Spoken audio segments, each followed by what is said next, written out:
অবশেষে সব মান অভিমান ভুলে রাহুলকে প্রাণে বাঁচানোর জন্য রাহিকে কাছে টেনে নিল রাহুলের মা। শুধু তোমারই জন্য ধারাবাহিকে দেখা যায় রাহি রাহুলকে নিয়ে পুলিশের গাড়িতে করে আসতে থাকে।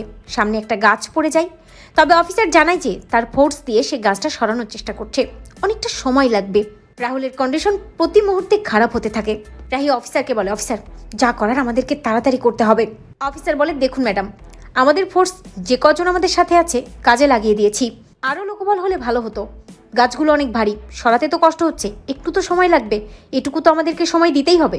রাহি নিজের কোমরে শাড়িটা পেঁচিয়ে নেয় আর তারপর নিজেই ওই গাছগুলো সরাতে থাকে, যেটা দেখে পুলিশ অফিসার নিজেই অবাক হয়ে যায় এবং ভাবতে থাকে যে একটা মেয়ে তার স্বামীর জন্য কত কিছু করতে পারে, আর সেটা এই মেয়েটি তার প্রমাণ। আর এরপরে দেখা যায় গাছগুলো সরানোর পর রাহি গাড়িতে উঠে যায়, রাহুলকে নিয়ে যেতে থাকে।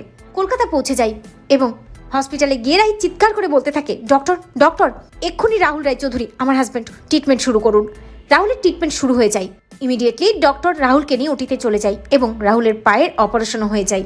অপরদিকে দেখা যায় যে রায়বাড়ির সবাই, অর্থাৎ রাহুলের বাবা মা ঠাম্মি সবাই চলে আসে হসপিটালে। ডক্টর জানায় রাহিকে যে জ্ঞান না ফেরা পর্যন্ত কিচ্ছু বলা যাচ্ছে না। রাহি ঠাকুরের সামনে দাঁড়িয়ে চোখের জল ফেলে, গান গাইতে থাকে এবং প্রার্থনা করতে থাকে।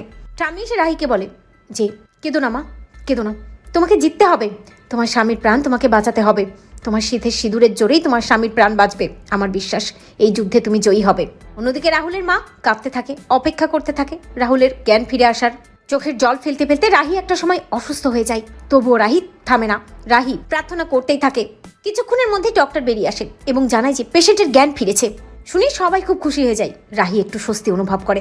ডক্টর সবার সামনে বলে যে আজ যদি ওনার স্ত্রী ওনাকে নিয়ে সঠিক সময়ে হসপিটালে না আসতো তাহলে আমরা ওনাকে বাঁচাতে পারতাম না। আর যা কিছু হয়েছে সব কিছুর ক্রেডিট এই মেয়েটির, ওনার স্ত্রীর। রাহুলের বাবা এগিয়ে এসে বলে, কনক দেখেছো তো কনক, ও আমাদের ঘরের লক্ষ্মী, আমি তোমাকে বলেছি না, আজ আমাদের লক্ষ্মী আমাদের ছেলেকে সুস্থ করে তুলেছে। রাহি যখন চোখের জল মুছতে থাকে, দূরে এক কোনায় দাঁড়িয়ে থাকে, রাহুলের মা এগিয়ে যায় এবং রাহিকে বলে, আজ থেকে তুমি আমার বৌমা নও, তুমি আমার মেয়ে। রাহি কাঁদতে কাঁদতে বলে, মা। রাহুলের মা বলে, হ্যাঁ মা, আজ থেকে তুমি আমার মেয়ে। এই বলেই রাহিকে জড়িয়ে ধরে রাহুলের মা। তো বন্ধুরা, তোমরা এটাই চাও তো এভাবেই যেন রাহুলকে সুস্থ করে তোলাই রাহিকে কাছে টেনে নেয় রাহুলের মা? কমেন্ট করে জানাতে ভুলো না।